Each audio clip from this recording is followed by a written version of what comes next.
এসময়ত এখন গাঁৱত এজন সহজ সৰল ল'ৰা আছিল। তাৰ নাম পদুম। সি কাৰো লগত হাই কাজিয়া নকৰে বাবে গাঁৱৰ সকলোৱে তাক বৰ ভাল পাইছিল। দিনক দিনে ল'ৰাটো ডাঙৰ হৈ আহিল। এদিন মাকে তাক ক'লে, "বোপা, মইনো কিমান অকলশৰে থাকিম? তুমি ক'ৰবালৈ ওলাই গ'লে ঘৰখনত থাকিবলৈ কিবা ৰিঙা ৰিঙা লাগে। ঘৰ এখন জীয়ৰী বোৱাৰীয়েহে শুৱনি কৰে। মোৰতো যি নাই, গতিকে মোক এজনী মৰম লগা বোৱাৰী লাগে।" বোৱাৰীৰ কথা শুনি ল'ৰাটোৱে তলমূৰ কৰিলে। আই, হওঁতে হয় বাৰু কথাটো, কিন্তু আমাৰচোন টকা পইচা একেবাৰে নাই। বুঢ়ালোকে কয়, আগে ধন পাছে জন। মই সেইবোৰ একো নাজানো। মোক এজনী বোৱাৰী লাগিবই। কিন্তু এটা কথা। কি কথা আই? তুমি কোৱাৰ দৰে বুঢ়ালোকে আৰু এটা কথা কয়।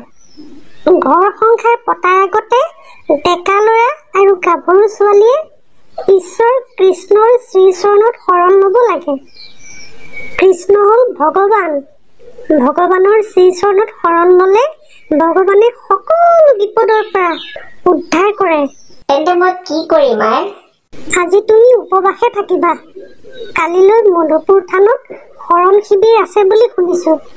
তুমি প্ৰথম কুকুৰাৰ ডাকতে শুই উঠি মূৰ গা তিয়াই ভালকৈ গা ধুই ঈশ্বৰ কৃষ্ণৰ শ্ৰীচৰণত শৰণ লৈ আহিবা। তাৰ পাছত তোমালৈ এজনী ছোৱালী চাই বিয়াৰ ব্যৱস্থা কৰিম। মাকৰ কথা ল'ৰাটোৱে অমান্য নকৰিলে।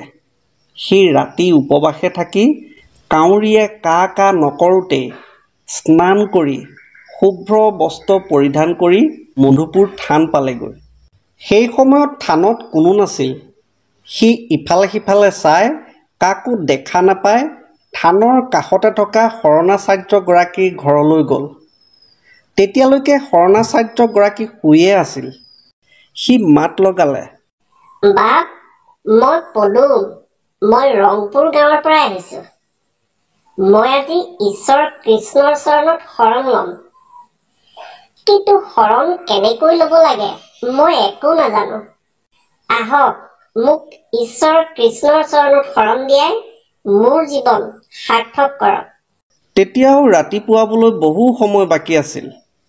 শৰণাচাৰ্যগৰাকীয়ে কাৰোবাৰ মাত শুনি শোৱাৰ পৰাই ক'লে, তুমি অকণমান বহা।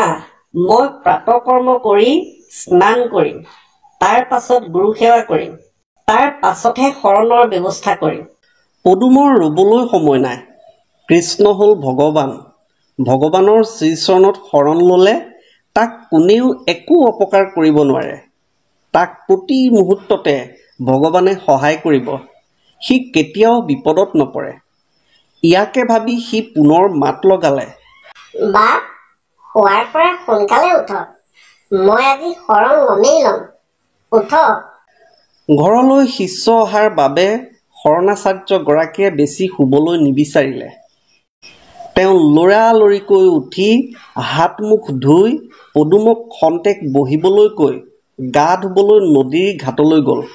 তেওঁ ঘূৰি অহাত পলম হোৱাত পদুম শৰণাচাৰ্যগৰাকীক বিচাৰি নদীৰ ঘাট পালেগৈ। বাপ, সোনকাল কৰক, মই ৰৈ আছো নহয়। শৰণাচাৰ্যগৰাকীয়ে বিনম্ৰভাৱে ক'লে, ধেত তেৰি, তগৰ বগৰ নকৰিবাচোন। পদুমে ভাবিলে এই ফাঁকি শৰণৰ মন্ত্ৰ। সি তাকে ভাবি ধেত তেৰি, তগৰ বগৰ নকৰিবাচোন। ধেত তেৰি, তগৰ বগৰ নকৰিবাচোন। এই বুলি মুখতে আওৰাই আওৰাই গুচি আহিল। সি আহি আহি এখন নদী পালেহি।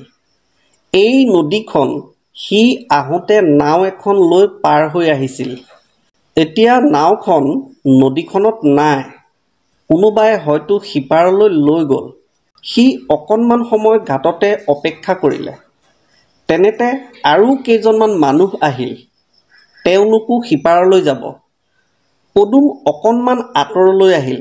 সি তেতিয়াও ধেত তেৰি, তগৰ বগৰ নকৰিবাচোন। ধেত তেৰি, তগৰ বগৰ নকৰিবাচোন। এনেকৈ শৰণৰ মন্ত্ৰ ফাঁকি আওৰায়ে আছিল।